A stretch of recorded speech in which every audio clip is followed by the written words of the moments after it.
En estos órganos del Estado, que ejercen una función tan importante de contrapeso y de contrapoder, es necesario que gocen de la suficiencia financiera.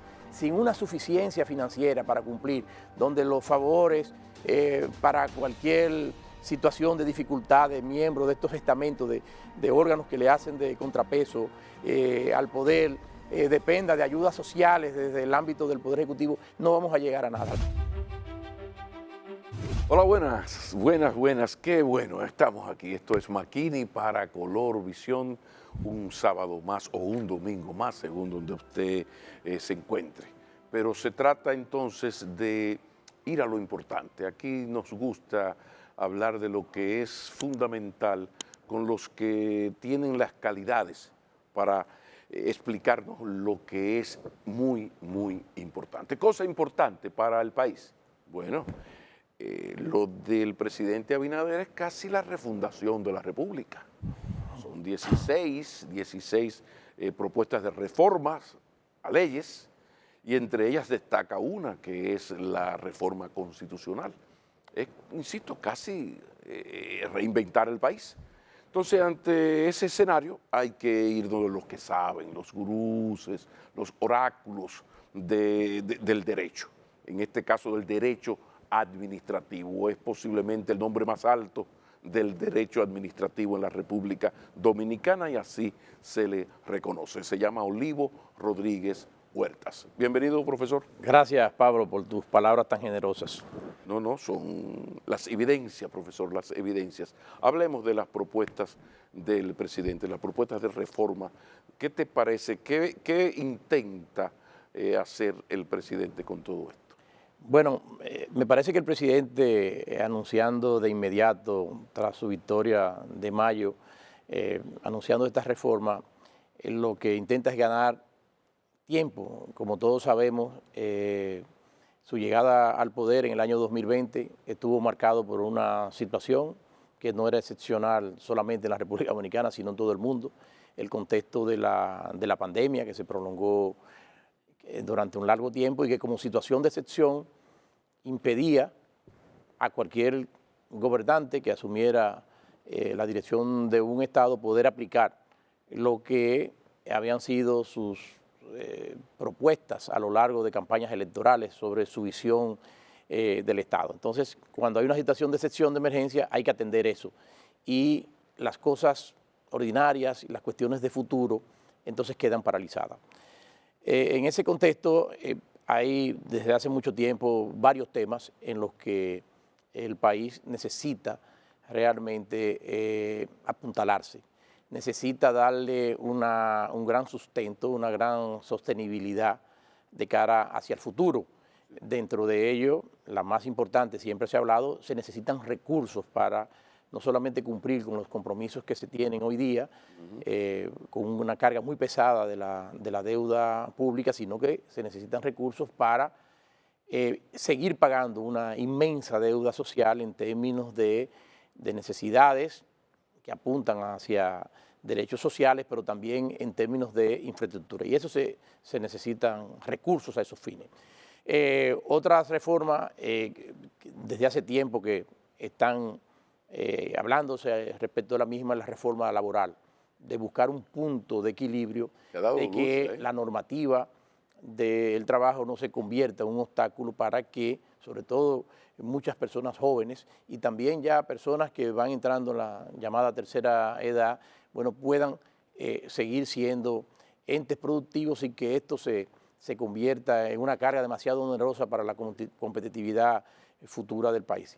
Y está el tema de la seguridad social, que yo creo que ha sido una de las cosas más exitosas que ha tenido el país y que se inició justo comenzando este siglo, cuando la administración del presidente Mejía promulgó, logró el consenso para aprobar la ley del Sistema Dominicano de la Seguridad Social, que ha permitido, al margen de toda una gran inclusión social en términos de acceso a servicios de salud.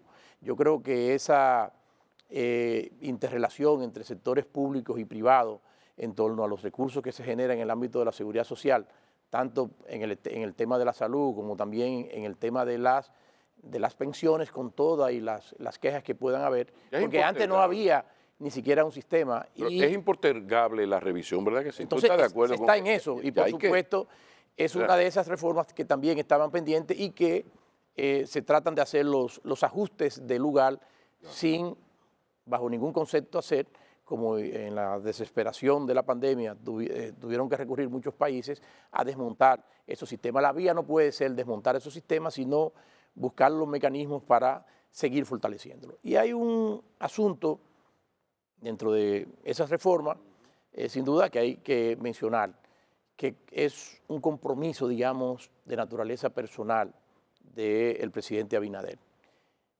Lo expresó antes de llegar al poder en el año 2020, una vez llegado también, pero las circunstancias no le permitieron hacer algunas puntualizaciones a el texto constitucional nuestro en dos aspectos que él ahora ha señalado con motivo de obtener la repostulación presidencial en las elecciones recientes del año 2024. Él ha insistido en las mismas y realmente, Pablo, sabemos que en política y con los políticos nada está escrito en piedra invencible. No voy a volver a postularme a la presidencia de la República luego de cumplir mi segundo mandato. Quiero que este tema, que ha sido una constante en las luchas políticas a lo largo de nuestra evolución constitucional, el de la reforma constitucional, quede con unos mecanismos que aseguren de que durante mucho tiempo este no vaya a ser el tema recurrente de las reformas como ha sido hasta ahora, y dar un paso más en el proceso de consolidación de una autonomía y una independencia de un estamento del Estado como es el Ministerio Público respecto de lo que se hizo en la Constitución del 2010, que significó un paso trascendental y revolucionario en ese campo. Pero en esto de la reforma constitucional hay mucho recelo, mucha desconfianza, por razones obvias. Los últimos presidentes pues, han utilizado la modificación constitucional para sacar provecho de ella. Y el presidente Abinader ha sido, como acabas de decir, reiterativo. Sin embargo, la desconfianza existe. Y lo que dice la gente es que nadie sabe, cuando baja esa ley que convoca a la Asamblea, ahí no se sabe lo que puede ocurrir. ¿Cómo sería el proceso? ¿De qué manera puede el Ejecutivo dar las seguridades de que ahí se va a hacer lo que se ha prometido? ¿Hay alguna manera de atar eso, de amarrar eso? El momento político que vive el país sí. va a ser un gran reto, sin duda alguna, para el presidente Abinader, porque el resultado de las elecciones del año 2024 le han conferido un inmenso poder al presidente Abinader. Exacto. En el ámbito de las administraciones locales, pero también en las instituciones que tienen un alcance nacional. Dentro de ellos, el poder legislativo, donde tiene su liderazgo, tiene el control absoluto para promover las más profundas de las reformas constitucionales. Y cualquier aspecto que se vaya de la mano, aunque los congresistas son libres en el ejercicio de sus funciones, sin duda alguna que cualquier aspecto que mande señales distintas a las que el presidente ha sido reiterativo, sería una carga de tremenda responsabilidad para el presidente. Y yo creo, me parece que aquí es que puede manifestarse nuevamente la impronta que el presidente Abinader está señalando, es decir, el compromiso de su palabra de que esta reforma tiene que dirigirse a esos aspectos esenciales. El de los llamados candados, que no es otra cosa que generar mecanismos que dificulten hacia futuro la facilidad con que la Constitución se ha reformado en ese punto y buscar dar, como decía ya, un paso más hacia adelante en ese mecanismo.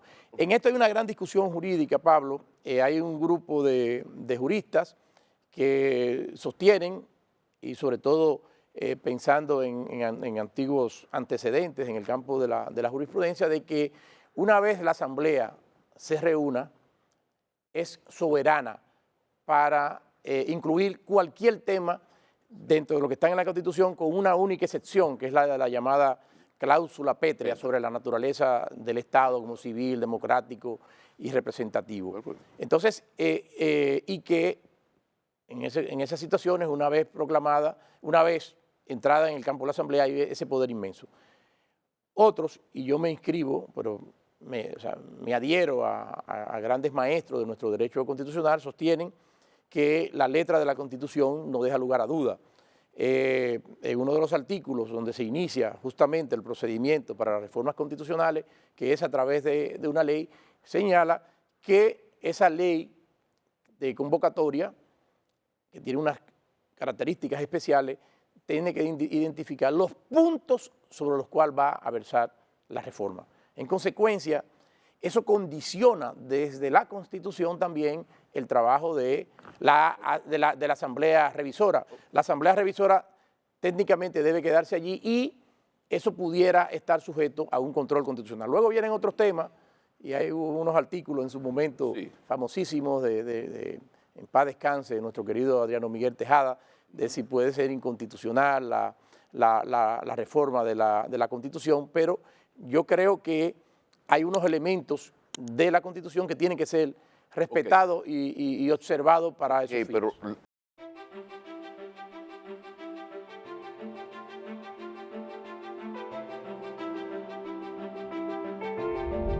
donde yo quiero llevar esto es hasta qué punto esto depende del asambleísta. O sea, aquí nada, tú acabas de hablarme de la independencia de esa asamblea.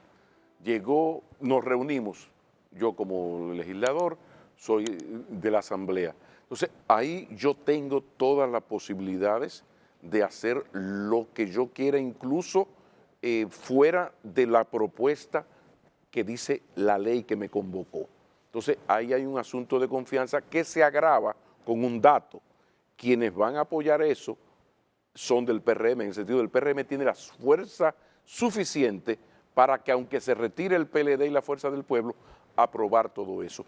¿Existe desde el derecho alguna forma de evitar eso o tenemos que confiar? Esto es un acto cristiano, de fe cristiana. Debo hacer una aclaración.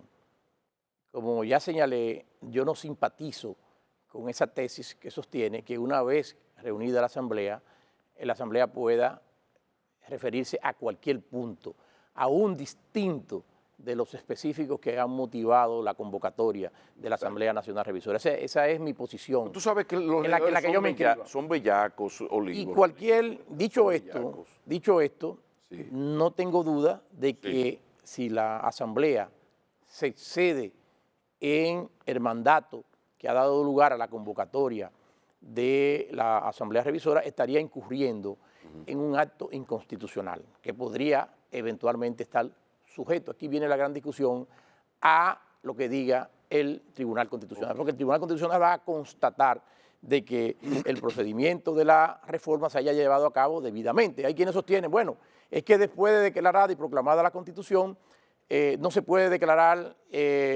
inconstitucional porque hay otro artículo dentro de la Constitución que dice que ningún poder público podrá declarar nula ni suspender una asamblea. Pero eso es siempre y cuando se haya hecho conforme a la Constitución, porque el efecto sería de que no entraría en vigencia. Supongamos que es uno de los puntos que ha surgido en esta discusión de si hay determinados temas que por mandato de la propia Constitución no basta que los legisladores que integran la Asamblea Nacional Revisora decidan, sino que cuando tratan determinados puntos, esa decisión queda condicionada a lo que diga el pueblo. Es decir, debe haber un referendo aprobatorio y si ese referendo aprobatorio resulta negativo, si más de la mitad de los que ejercen el sufragio en ese referendo aprobatorio dice que no, pues la Asamblea, la decisión de la Asamblea Revisora no surte efecto. Pero vamos a poner entonces, para responder concretamente a tu pregunta, mi opinión es que si se salen del objeto de la convocatoria, me parece que podría el Tribunal Constitucional, sin vulnerar la otra disposición de la Constitución que prohíbe la suspensión, la anulación del texto de una Constitución, me parece que no tendría aplicación y que lo que se impone es el papel de un Tribunal Constitucional, imponer la vigencia del orden constitucional. Y todo lo que se haga al margen de lo que manda el orden constitucional, las disposiciones constitucionales, no puede ser válido. Ok, pero el artículo 124, si se toca el artículo 124, la Constitución manda el referéndum aprobatorio. No, si se toca el 124. Bueno, en principio ese artículo no está, justamente eso No, es lo si que... se tocase. Justamente esa es la propuesta hacia donde se encamina la propuesta del presidente Abinader en ese tema. Es decir, que cualquier modificación que se haga a ese artículo y que permita establecer un régimen diferente, digamos, para permitir que aún transcurridos 2 periodos o una persona no tenga límites o que haya un límite relativo, por ejemplo, que un periodo posterior no pueda postularse, pero puede volver y así ininterrumpidamente, como estuvo en algún momento en la Constitución del año 2010. Exacto. En una modificación de ese artículo, entiende, lo que quiere el presidente Abinader es que quede resguardado y que se compliquen los mecanismos. Ahí hay 2 fórmulas. Hay una que ha expresado una autoridad, un maestro de maestros, como es nuestro amigo el profesor Milton Ray Guevara, que ha señalado o ha sugerido convertir en una cláusula pétrea la disposición de la Constitución que prohíbe ir más allá de 2 mandatos consecutivos a quien ejerce la presidencia y la vicepresidencia de la República. Esa es una de las propuestas. Otras que han sido esbozadas buscan otras cuestiones, que es que en esa materia la modificación del régimen presidencial esté sujeto a unas mayorías más cualificadas. Y hay algunos que también plantean de que se convierta ese tema en un asunto que, aparte de que se complique en términos de mayoría la posibilidad de esa modificación, que también se someta a un referendo aprobatorio. Pero hay que esperar, como dijo el profesor, mi querido profesor Antoliano Peralta, dice, hay muchas personas que de manera extemporánea, lo que pasa es que, bueno, claro, es un tema que el presidente ha planteado públicamente y no es, o sea, y se está a la espera de cuál va a ser la propuesta del Poder Ejecutivo para uno poder referirse a una u otra de las situaciones. Lo que pasa es que vamos a la sabiduría popular. Si me engaña una vez, sinvergüenza es; si me engaña 2, sinvergüenza yo. Hay una desconfianza del pueblo dominicano hacia la clase política en general. Entonces, en este caso, yo debo insistir en el tema del artículo 124 y vamos a poner un ejemplo. Se hace la ley que convoca, se abrió la asamblea, pero a esos asambleístas en su independencia se les ocurre modificar para que el presidente pueda volver como candidato en el 2032. Es decir, 1 más 1 fuera un periodo y pueda regresar. Si ocurriese esa bellaquería de los chicos malos del PRM en la asamblea, ¿cuáles serían las alternativas legales? Mira, si está dentro de la modificación, dentro del artículo que se declare como objeto de la reforma, bueno, en ese sentido la asamblea va a resultar todopoderosa. El problema aquí no es desde el punto de vista jurídico.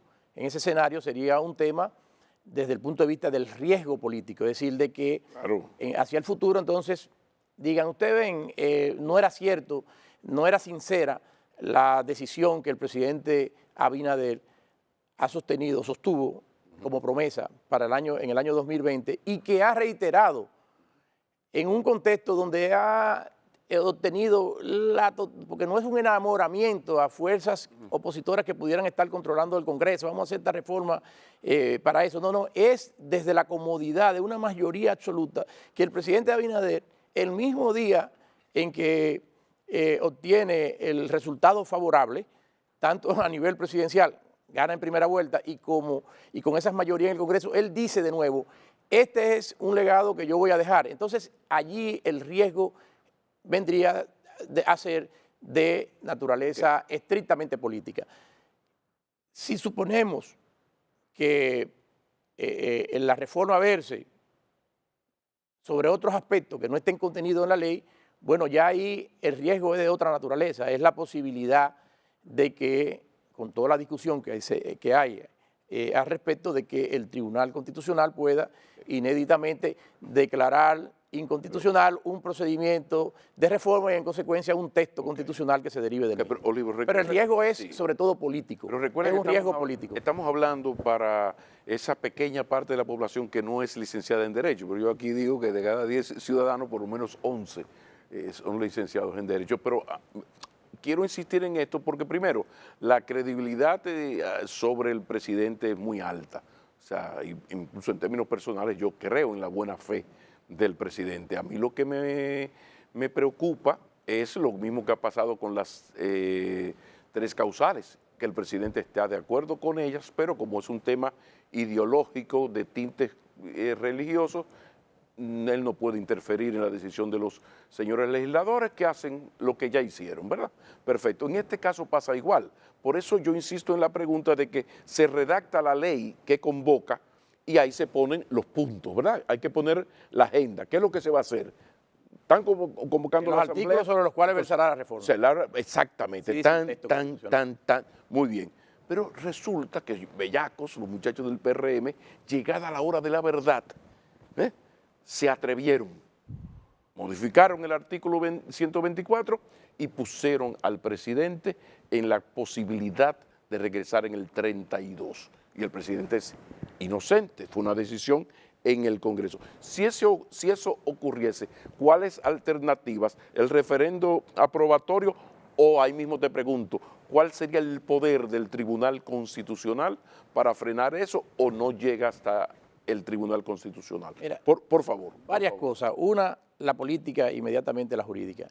Con la política yo creo, igual que tú, en que el presidente Abinader tiene la convicción Totalmente. de que esto es lo mejor para el país de cara al futuro. Y él se siente comprometido con establecer eso como un legado, pudiendo modificar todo eso y establecer un régimen como hicieron los congresistas con la Constitución del 66. Al final se impuso un régimen que permitía la reelección indefinida. Cuando hay declaraciones en ese entonces, a mí que me gusta buscar periódicos viejos, donde el presidente Balaguer decía que él sería el último presidente en reelegirse a sí mismo. Entonces, en este caso creo que hay una sinceridad. Y me parece que el deseo de plantear la reforma ya mismo, en lo inmediato, al inicio mismo de su nuevo periodo presidencial, muestra ese compromiso, porque ahora los legisladores van a comenzar.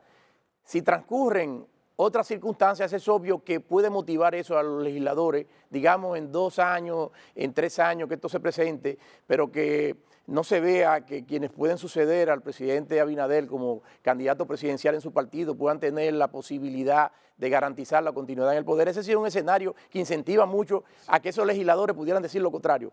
Y por eso yo creo que el presidente, mi opinión es que el presidente está impulsando esto ahora, porque es el momento en que él puede imponer lo que él considera su legado.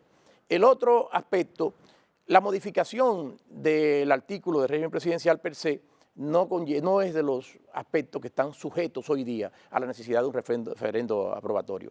Por eso se pudo hacer en la Constitución del año 2015. Es decir, no es un artículo que está sometido a unos procedimientos especiales de reforma en el sentido de que conlleva, aparte de la aprobación de la Asamblea Revisora, la necesidad de que un referendo aprobatorio así ratifique la decisión, favorablemente la decisión de la Asamblea para que se pueda proclamar el nuevo texto. Entonces, como no se trata de eso, entonces allí no habría mayor inconveniente. El tema del referendo aprobatorio es si la reforma va a versar sobre determinados aspectos.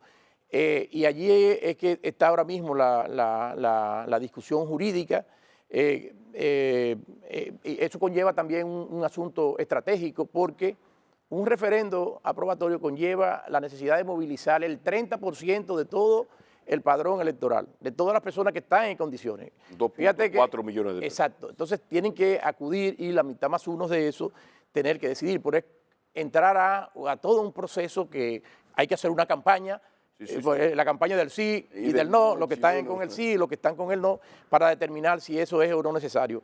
Y ello sería, en cuanto plantearía, agravar la cantidad de los votos necesarios para obtener una reforma. Ese sería ese escenario. La otra fórmula que ha estado proponiendo el presidente Ray Guevara es que se haga esto a través de una modificación del artículo del régimen presidencial donde se establezca que ese texto tiene una naturaleza pétrea, es decir, que es añadir a los asuntos que están. Entonces, pero siempre habrán discusiones, porque, por ejemplo, hay una decisión política, ¿eso es posible hacer? Bueno, es un asunto que se está estudiando. Yo mismo todavía no tengo el total convencimiento. La oposición lo llevaría al Tribunal Constitucional, seguro. Bueno, aquí el tema sería en que la Constitución, cuando habla de la necesidad de referendo, entre los temas que lista, dice, no se refiere como a los otros temas que hace, a cabezas de capítulo o de títulos dentro de la Constitución. Por ejemplo, el régimen de los derechos y garantías fundamentales, etcétera, etcétera. Cuando se refiere a este tema, no se refiere, y se refiere al tema del régimen de la reforma constitucional, sino los procedimientos de reforma. Una cosa es los condicionamientos, los artículos que se refieren a determinados condicionamientos para una reforma constitucional, y otra cosa es el procedimiento en sí, que se inicia, incluso tiene un segundo capítulo dentro de ese título de las reformas constitucionales, que se inicia con la necesidad de una ley de convocatoria, ley que no puede ser observada, es la única ley que no puede ser observada por el presidente de la República, que debe indicar los artículos sobre los cuales versará. Es a partir de esa parte donde se establece todo el procedimiento de las mayorías, cuándo debe reunirse la Asamblea, qué mayorías se necesitan.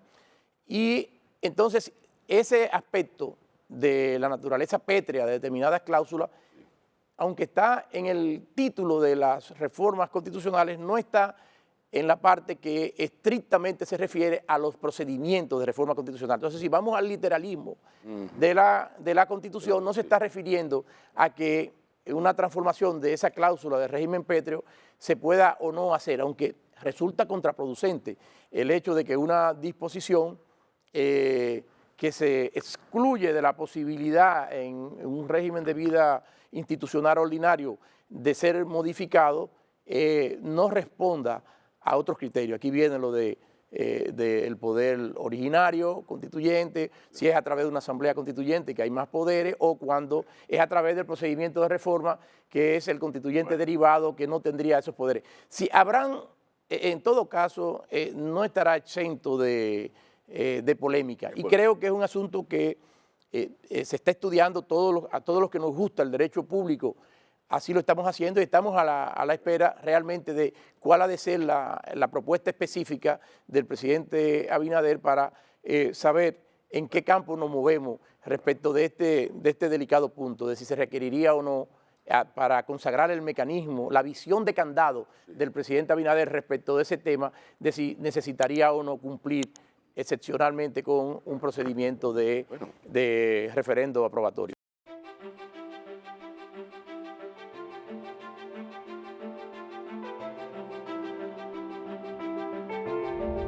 Ya lo dijiste, la polémica está servida, entre abogados te veas, así que la polémica y los debates entre abogados del derecho constitucional, ya eso lo ideal es que la fórmula que se cree dentro de la Constitución evite a toda costa la necesidad de tener que hacer un referendo aprobatorio, porque sin duda alguna no deja de ser un tema complicado, sobre todo en un momento nosotros que tenemos que cuidar tanto esta democracia, ¿no? Que con todas sus imperfecciones ha sido un sistema funcional, un sistema en marcha, un sistema que garantiza libertades públicas, un sistema en que los presidentes han estado comprometidos con la estabilidad macroeconómica, un sistema político que quienes detentan el poder son respetuosos en términos de que la iniciativa privada debe ser un gran protagonista y un gran motor de desarrollo.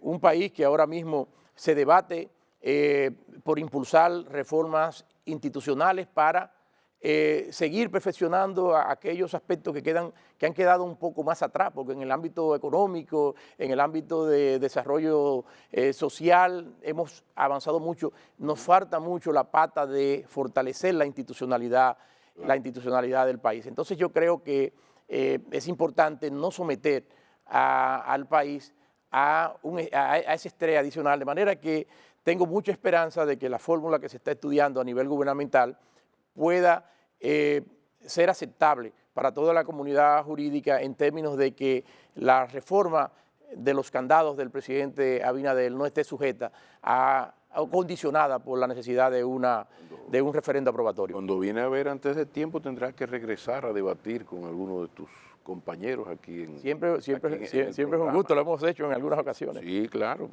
pero ya cerrando este tema para pasar al otro gran interés del presidente, que es lo de blindar la independencia del Ministerio Público, y Danilo Medina, ¿qué va a hacer de Danilo Medina? ¿Existe alguna posibilidad de liberarlo de ese artículo que lo inhabilita de por vida? Mira, ¿Qué opciones se tendría? a mí me parece que... ¿Por qué es tan injusto? A mí me parece que, o sea, el actual sistema que figura en la Constitución fue una iniciativa y un aporte de la administración, con todas las críticas del momento que se pudieron hacer, un aporte del presidente Medina a una magnífica Constitución, que es la Constitución del año 2010, y que versó sobre un único punto, que fue de los pocos puntos que en el seno de la Asamblea Revisora no se siguió las consultas populares que el presidente Fernández promovió. Casi el 100%, el 90 y tanto por ciento de las propuestas que surgieron de las consultas populares que se hicieron por todo el país en la comisión que él organizó a los fines de promover y apoyar el proceso de reforma constitucional que derivó en la Constitución del 26 de enero del año 2010, bueno, pues el único punto, de los pocos puntos, fue precisamente ese. Entonces creo que el presidente Medina es compromisario también con que ese modelo es el modelo adecuado que permite que nuevas generaciones, ¿no? Lo que se ha denominado en algún momento la creación de máquinas, de nuevos presidentes, de nuevos liderazgos, pues surja. Creo que 2 periodos, en mi opinión, es un tiempo suficiente para dejar una impronta institucional sobre determinados temas. Pero vamos a lo político, Olivo. ¿Tú descartas la posibilidad de algún tipo de negociación ahora que ya está definido Leonel Fernández como líder de la oposición? A mí me parece que ¿Algún tipo de negociación para habilitar a Danilo Medina? 2 cosas. Una, conociendo al presidente Medina, lo pude tratar muy de cerca, no me parece que él en estas circunstancias y en este momento vaya a estar interesado en eso. Okay. En segundo lugar, eso rompería totalmente el esquema y la visión del presidente Abinader, que es de reafirmar y garantizar el modelo que quedó plasmado en la Constitución del año 2015, con el establecimiento de 2 periodos y nunca jamás. Entonces, eso rompería totalmente el esquema. Si se permitiera para nuevas habilitaciones con situaciones pasadas, entonces quedaría también el presidente Abinader dentro de ese contexto para volver, y eso va y choca contra lo que él con insistencia sostiene ante el país, lo ha sostenido en varias ocasiones, lo ha sostenido también en muchas conversaciones con juristas y líderes políticos con los que él se ha reunido, su insistencia de que ese va a ser su gran legado para la institucionalidad de la democracia dominicana. Así que no creo que ese sea un escenario posible desde el punto de vista del contexto, del momento en que se haría esta reforma, bajo el liderazgo del actual presidente. Y hablando de delegado Olivo Rodríguez Huerta, si hay una luz que tiene este gobierno, tiene que ver con el Ministerio Público. Nunca como antes se había avanzado tanto. Queda mucho por hacer, pero comparativamente ha sido un gran avance esta gestión del Ministerio Público. Hemos visto lo que no se había visto antes, con algunas falencias, como este desafortunado comunicado de hace unos días, pero es un gran avance esto de la independencia. Pero hay una cuestión, y es que depende, hasta ahora ha dependido de la voluntad de un presidente que quiere él dejar ese legado, pero que no tiene absolutamente nada que lo presione a hacer lo que ha hecho con el Ministerio Público. Entonces hay que blindar, consolidar esa independencia. ¿De qué? Primero, si es posible, porque eso a veces como que desde fuera, desde la ignorancia, dice, coño, pero un presidente que con su Ministerio de Justicia, ¿no? Pero desde el conocimiento, ¿hay la posibilidad de lograr consolidar esa independencia? Por supuesto que sí, ¿Sí? Y es algo por la que muchos sectores del país hemos abogado desde hace bastante tiempo, consolidar un proceso hacia esa total y plena régimen de autonomía que devino de la Constitución del año 2010, porque es muy importante explicar, sobre todo a los amables televidentes, que el sistema que imperó aquí en términos del Ministerio Público, que es decir, la representación de la sociedad en los procesos penales, quien tiene a su cargo el ejercicio de la acción penal pública ante los tribunales, históricamente, hasta la Constitución del año 2010, el presidente de la República designaba la totalidad de los miembros del Ministerio Público, desde los fiscalizadores hasta los fiscales, procuradores de corte, Procurador General de la República y lo que se denominaban entonces sus abogados ayudantes del Procurador General. Los nombraba a todos y como régimen general estaban sujetos a un mecanismo de libre designación, pero también de libre remoción. Es decir, que la dependencia hasta emocional de todos y cada uno de los miembros del Ministerio Público, bueno, hasta el punto de que en los cambios de gobierno, esas eran de las posiciones que los políticos podían ofrecer en los distintos países, hay como puestos distinguidos, ¿no? Usted va a ser fiscal del asunto, va a ser fiscalizador en su comunidad, o no, usted va a ser procurador de corte, porque el presidente podía libremente nombrar y remover. En algún momento los jueces, los senadores, hasta la reforma constitucional del año 94. Exacto. Hay un punto que fue en la administración del presidente Hipólito Mejía, se dio un gran paso de avance impulsado por don Virgilio Bello Rosa, cuando fue procurador general, impulsó la creación de un estatuto de carrera del Ministerio Público.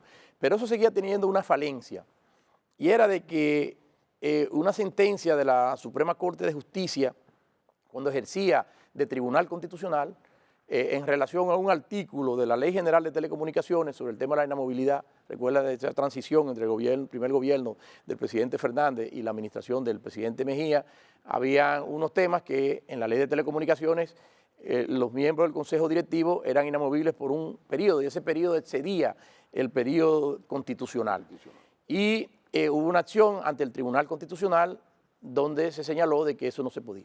La sentencia de la Suprema Corte de Justicia, entonces, dio un golpe funesto a la posibilidad de establecer en nuestro país un régimen de inamovilidad, un régimen de la carrera administrativa, la carrera pública en la administración del Estado conlleva, o en la función pública en sentido general, conlleva como elemento necesario la inamovilidad, lo que no significa su petrificación, porque usted tiene que estar sometido a evaluaciones de desempeño, etcétera, pero que no pueda por libre decisión, por pura me da la ganaría, removerte. Entonces, ¿qué dijo esa sentencia? Bueno, que todo el que el presidente podía nombrar lo podía remover y que la ley no podía, salvo que la Constitución dijera, establecer ningún tipo de límite.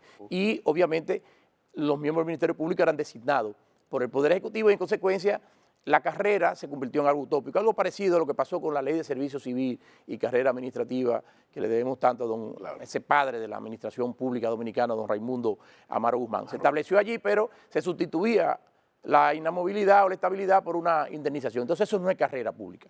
Es la Constitución del año 2010 la que hace la transformación más importante, porque para todo el régimen de la función pública consagra y protege la carrera administrativa y su régimen de inamovilidad. Es más, hay una disposición dentro de la Constitución que dice que la remoción de un servidor público de carrera en violación es un acto atentatorio contra la Constitución. Es decir, se considera como un acto grave contra la misma, es decir, en procura de un respeto de la inamovilidad. Y dentro de ese aspecto, el Ministerio Público, que siempre se mencionaba en el capítulo del Poder Judicial, que habrá un procurador general, etcétera, y los fiscales, en cada tribunal, hay un capítulo especial para el Ministerio Público y se consagra realmente el Ministerio Público como un ente autónomo. La autonomía verdadera del Ministerio Público comienza a partir de la Constitución del año 2010 y todo el sistema de carrera administrativa, entonces, en el ámbito del Ministerio Público se consolida.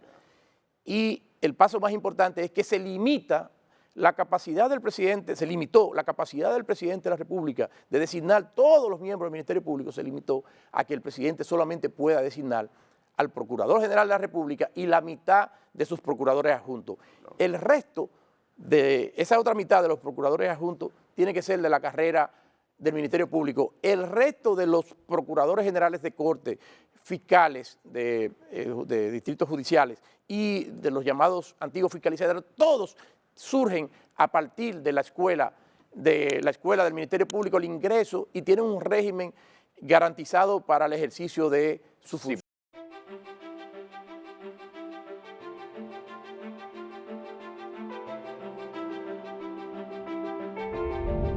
¿Y qué tú piensas de la opinión de Fernández y de la Fuerza del Pueblo que te dice no? Es que después de la modificación, y Radamés Jiménez lo planteó aquí también, después de la modificación del 2010, esa independencia está blindada, que esa es la contradicción con el presidente. ¿Tú crees que vale la pena lo que el presidente llama consolidación de la independencia del Ministerio Público? Esos ajustes. Estoy totalmente de acuerdo, lo señalé cuando el presidente Abinader al inicio de su gobierno en el 2020 hizo este planteamiento, apoyé y lo considero realmente necesario. Sacarlo del sistema penitenciario. Hay unas sutilezas que se envuelven en el tema. Claro, claro. ¿Por qué no estoy de acuerdo con este caso con el presidente Fernández y con mi compadre Radamés Jiménez? Que hay que decir algo. Se pueden polemizar mucho en torno a mi compadre Radamés Jiménez, pero como procurador, todo lo que se avanzó, sin duda alguna, todo ese gran avance que hay en el Ministerio Público, en la Constitución del año 2010, tiene un gran nombre detrás, que es Radamés Jiménez. Radamés hizo todo un esfuerzo, incluso contra lo que era la visión política de su partido. Me consta porque compartí mucho de esos aspectos en ese momento. ¿Tú crees que y él incluso llegó más lejos con la ley, aquí no sé, la gente no recuerda esto, con la ley orgánica del Ministerio Público, se creó la idea de crear el cuerpo de policía, el cuerpo de policía judicial, adscrito, funcional y bajo la dirección del Ministerio Público, cosa que se dejó ahí y después vino y se modificó, que también era otra reforma que venía a completar todo ese marco constitucional del Ministerio Público. Entonces, la respuesta, a pesar de este reconocimiento, es que sí, y que se importantiza en fortalecer ya la capacidad de dirección, y te puedo, tras la pausa, explicar la importancia de que eso sí acontezca y de por qué.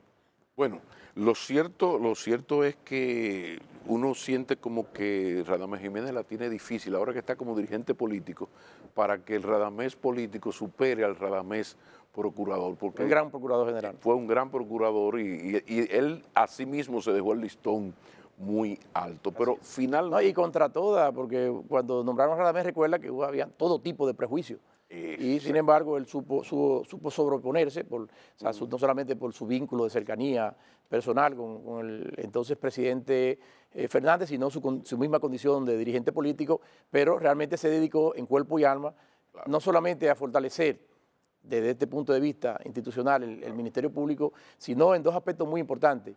La lucha contra el crimen organizado, el inicio de los grandes decomisos de patrimonios ilícitos en el campo de la criminalidad organizada se comenzó en esa etapa, y además toda una gran reforma que se había iniciado bajo el liderazgo de Francisco Domínguez Brito en el campo del Ministerio Público, toda aquella gran labor de nuestro querido amigo, mi presidente Roberto Santana, ¿no?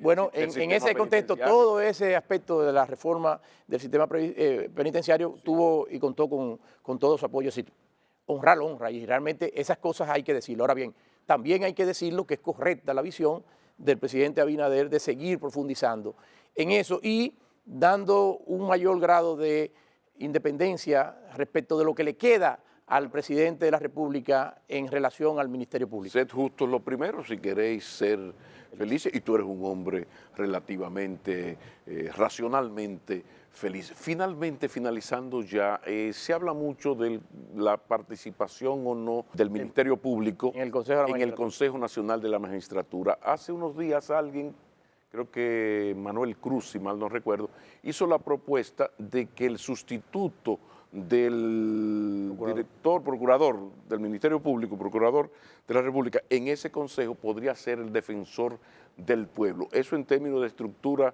normativa del Estado. Esa es una posibilidad, esa sustitución, ¿o no? Esa es una decisión política.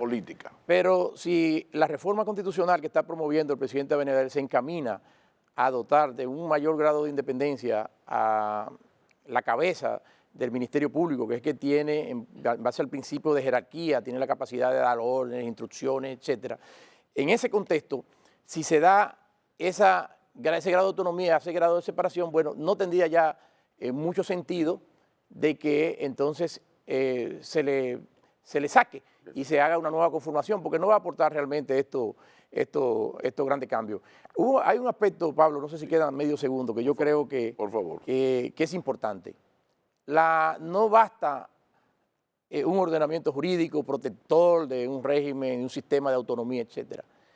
En estos órganos del Estado, que ejercen una función tan importante de contrapeso y de contrapoder, es necesario que gocen de la suficiencia financiera. Sin una suficiencia financiera para cumplir, donde los favores para cualquier situación de dificultad de miembros de estos estamentos, de órganos que le hacen de contrapeso al poder, dependa de ayudas sociales desde el ámbito del Poder Ejecutivo, no vamos a llegar a nada. La suficiencia financiera en todos los órdenes, no solamente es para dignificar la función, sino también es una garantía inescindible de la independencia en todos los ámbitos, porque al fin y al cabo somos humanos, no podemos olvidarnos de eso, y por ello el elemento humano es clave, más allá de lo que pueda indicar el texto de una disposición normativa, porque hay veces que una persona goza y tiene el estatuto de la independencia y de la movilidad y sin embargo no lo ejerce.